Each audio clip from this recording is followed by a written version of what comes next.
Well, look at me rattling on and on like you know who I am. Hi, girl, I'm Bonita Betrell. I've been here all my life. I know everybody in this neighborhood.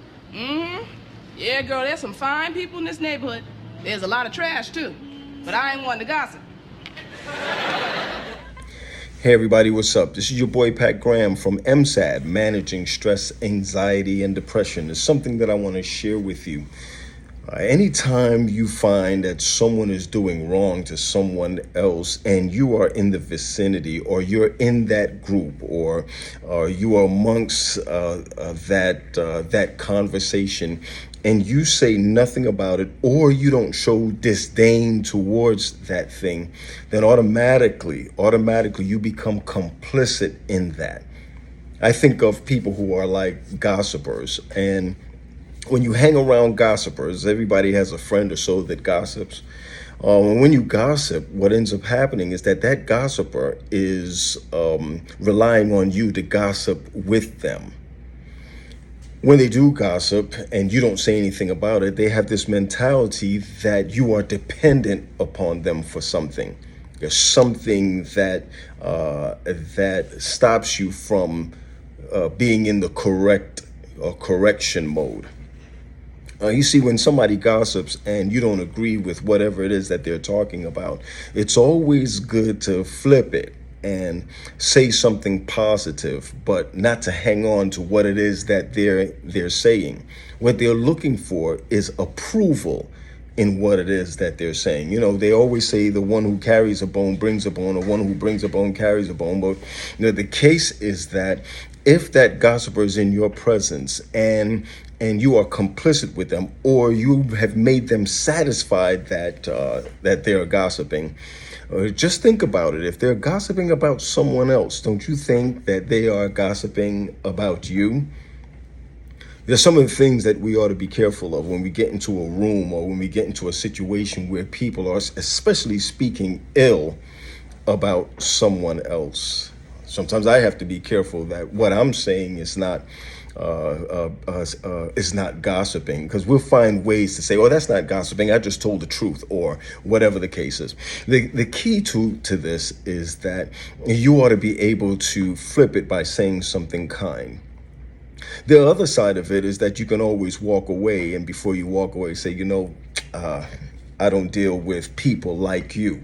Now, most of the times, those same people who's gossiping with you or gossiping to you, they feel like you either owe them something or they feel like they are better than you, that they have to say something or will say something and you won't say anything negative about it.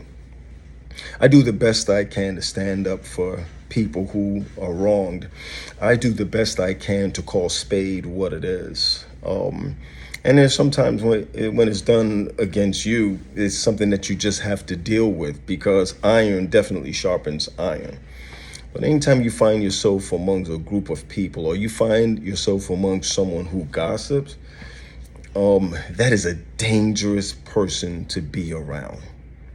I want to share something with you, that when you hear gossip and you internalize gossip, or you keep those type of things, it actually does something to your mental health. It really causes you to be anxious inside, to think, well, did I agree or did the person agree? Even if it's in the back of your mind, it causes some type of anxiety where you didn't stand up for what you should have stood up for. I can tell you this, that I would rather be bothered by standing up for the right than to be bothered that I didn't step up and say something in the first place. That can be political, that can be church-wise, that can be within your family. It doesn't mean that you have to have an opinion for everything, but what it does mean is that if someone is wronging someone, you have the ability to say, no, not in my presence, or not acceptable in my presence. And no matter what you do, people will respect you for, one, standing up for what's right. They'll respect you for that. And they'll respect you for calling a spade what it is. They'll even respect you for changing your direction in a friendship.